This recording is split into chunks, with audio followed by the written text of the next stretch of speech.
Welcome. In this lesson, we're going to talk about sharing chats with other people outside of ChatGPT and then turning off training data for privacy.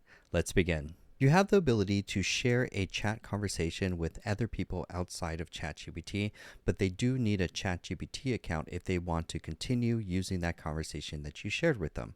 For example, I have a chat here where I'm working with some sales data, for example, with some charts and graphs.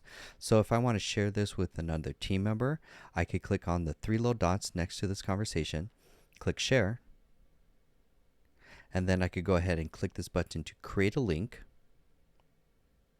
And then now I could click it again to copy this link right here.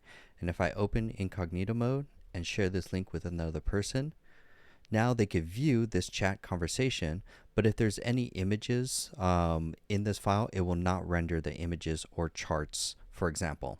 Then if they wanted to continue this conversation in their own account, they would have to sign up for a ChatGPT account, and then they could use this in their own chat history, for example. Next, to see a list of all the chats that you have created a shared link for, let's go to your settings to see those. So in the upper right hand corner, I'm going to click on my icon, click settings. I'm going to go down to data controls, and right here where it says shared links, if I click manage, these are all the conversations that I have created a shared link for. I could disable them by clicking on the trash can, like here, and this will disable that. It doesn't delete the chat, but it just disables the publicly shared URL link for that chat conversation, for example. Next, let's talk about data privacy. Every conversation that you have with ChatGPT is saved and used for training data to improve future models. If you don't want your data saved and used for future models, this is how you can opt out of it.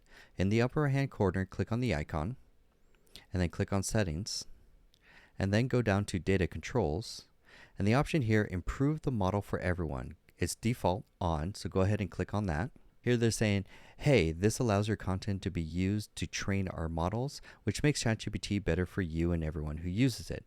To opt out of this, you could turn this off. There's another additional step where you could tell ChatGPT to do not use my content to train your data, and then also have the ability to download and delete your data. That's where you click to learn more. Takes you to a help article, and then if you scroll down, you can opt out of the training through our privacy portal. Click on this, and then here you can select do not train on my content, for example. You can also delete your account here, and also if you want to download your data, for example, but click here. Then here you could go ahead and enter your email, and they'll send you a link where you could begin the process to opt out from ChatGPT using your content to train future models. Now it's time for you to practice. Go ahead and create a shared link for any chat. For example, you can just start a random chat and then go ahead and create a shared link for it, and then open incognito mode to open that link to see what it looks like. But notice that there's always the caveat that it doesn't share images or charts with that.